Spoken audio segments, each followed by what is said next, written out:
polémique, censure et conspiration. Comme tu as pu le voir dans le titre, aujourd'hui je vais te parler de Freeze Corleone. Personnellement, j'écoute beaucoup de musique de Freeze Corleone, mais aujourd'hui je vais pas te parler de lui en tant que personne qui écoute sa musique. Cette vidéo est une analyse de Freeze Corleone. Et je vais découper les leviers qu'il a utilisés pour créer une véritable fédération autour de lui. La première chose que Freeze a compris, c'est qu'il ne faut pas vendre un produit, il faut vendre un concept. Freeze aurait pu simplement se contenter de rapper, comme tout le monde. Mais ce n'est pas ce qu'il a fait. Derrière son rap, il y a une véritable structure. Il faut que vous sachiez un truc. Quand vous écoutez Freeze Corleone, vous n'écoutez pas un simple rappeur. Vous adhérez à un collectif, à un concept, qui est le 667, et qui a ses valeurs. Freeze a très bien compris que le fait de montrer qu'il fait partie d'un groupe fermé, avec des codes précis, va développer l'engouement, mais surtout le mystère autour de lui. Là où la plupart des rappeurs seraient arrivés en montrant qu'ils étaient ouverts au featuring, Freeze est arrivé en montrant bien que le 667 est un groupe fermé, qui a ses codes et ses valeurs. Cette approche l'a directement positionné comme quelqu'un à qui on veut s'intéresser. Le concept 667 que Freeze a mis en avant est intéressant. Au marketing, on appelle ça la Big ID. C'est la grande idée directrice. Pour Freeze Corleone, le 667, c'est sa grande idée directrice. Freeze Corleone a fait beaucoup de featuring avec les membres de son collectif. Il lui arrive de faire des featuring avec des gens qui n'appartiennent pas au 667. Mais il faut que ces gens-là partagent les mêmes valeurs que le 667. Sinon, la ligne de cohérence sera brisée. Et dans un collectif, le mot d'ordre, c'est la cohérence. Selon vous, pourquoi plusieurs groupes qui avaient un concept unique ont échoué? C'est pas par manque de talent, c'est pas par manque d'originalité ou par manque de régularité. La réponse c'est par manque de cohérence. Parce que l'intégralité du groupe n'était pas en cohérence avec le concept. Norsace, Osiris Jack, Zuku Meizi, Doko VG, Kaki Santana, ils sont tous individuellement en cohérence avec les valeurs du collectif 667. La même façon de penser, les mêmes valeurs, les mêmes convictions, les mêmes croyances et le même objectif. C'est ça qui fait que le 667 est un puissant collectif, indépendamment de leur talent musical. Le deuxième point fort avec Freeze, c'est qu'il a une utilisation parfaite de la conspiration.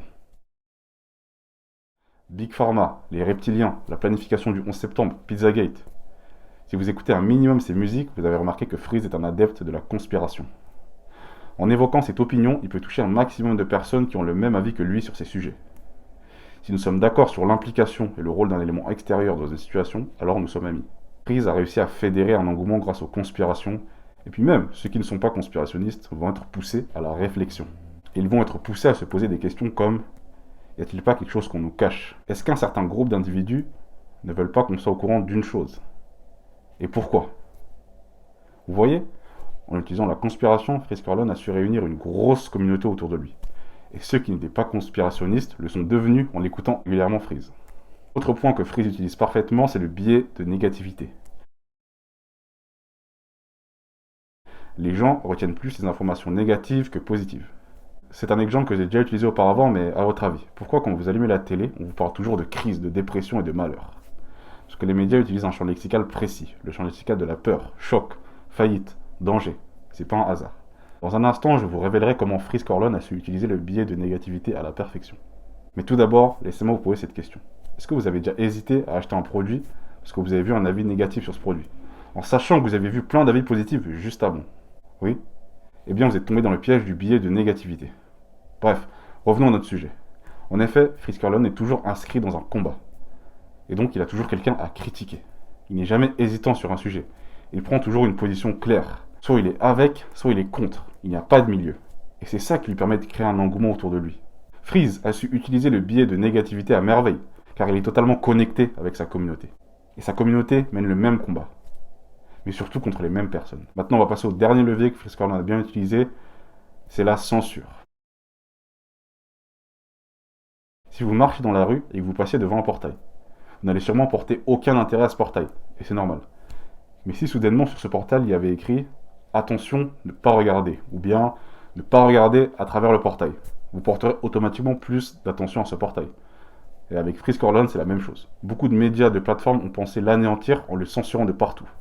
La réalité, c'est que la censure a été son meilleur allié. Tout le monde voyait qu'un rappeur était critiqué, pointé du doigt, censuré de partout.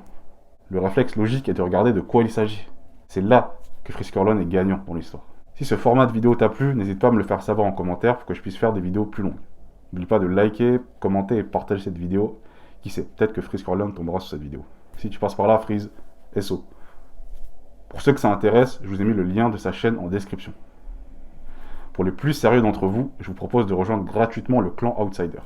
Le clan Outsider, c'est un mail que je vous envoie tous les 2 jours où je vous révèle les process, les méthodes un peu louches et les vices que j'utilise pour développer agressivement mes business en ligne. Le premier mail que tu vas recevoir risque de te surprendre. Et plusieurs personnes m'ont insulté quand ils l'ont reçu. Mais avant que tu m'insultes à ton tour, je te conseille de le lire jusqu'au bout. C'est totalement gratuit, tu as juste à cliquer dans le premier lien en description. C'était Tyrone.